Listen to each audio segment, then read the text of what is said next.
വിജ്ഞാനത്തിന്റെയും സംഗീതത്തിന്റെയും കലയുടെയും ശാസ്ത്രത്തിന്റെയും സാങ്കേതികവിദ്യയുടെയും ദേവതയായ സരസ്വതിക്ക് സമർപ്പിക്കപ്പെട്ടതാണ് വസന്തപഞ്ചമി ദിനം.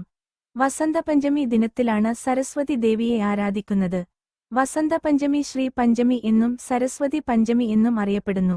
ജ്ഞാനം നേടുന്നതിനും ആലസ്യം, മടി, അജ്ഞത എന്നിവയിൽ നിന്ന് മുക്തി നേടുന്നതിനുമായി ആളുകൾ സരസ്വതി ദേവിയെ ആരാധിക്കുന്നു. എല്ലാ നല്ല പ്രവൃത്തികൾക്കും തുടക്കം കുറിക്കാൻ ശുഭകരമായ ദിവസമാണ് വസന്ത പഞ്ചമി എന്ന് പല ജ്യോതിഷികളും കരുതുന്നു.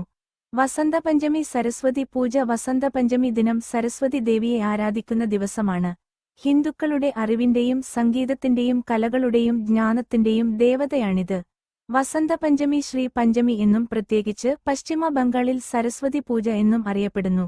ദക്ഷിണേന്ത്യയിൽ കൂടുതൽ പ്രചാരത്തിലുള്ള ശരത് നവരാത്രിയിലും സരസ്വതി പൂജ നടത്താറുണ്ട്. വസന്തപഞ്ചമി സരസ്വതി ദേവിയുടെ ജന്മദിനമാണെന്ന് വിശ്വസിക്കപ്പെടുന്നു. അതിനാൽ വസന്തപഞ്ചമി ദിനം സരസ്വതി ജയന്തി എന്നും അറിയപ്പെടുന്നു. ദീപാവലി സമ്പത്തിന്റെയും സമൃദ്ധിയുടെയും ദേവതയായ ലക്ഷ്മിയെ ആരാധിക്കുന്നതിനും നവരാത്രി ശക്തിയുടെയും വീര്യത്തിന്റെയും ദേവതയായ ദുർഗയെ ആരാധിക്കുന്നതിനും പ്രധാനമായിരിക്കുന്നതുപോലെ വസന്തപഞ്ചമി അറിവിന്റെയും ജ്ഞാനത്തിന്റെയും ദേവതയായ സരസ്വതിയെ ആരാധിക്കുന്നതിനും പ്രധാനമാണ്.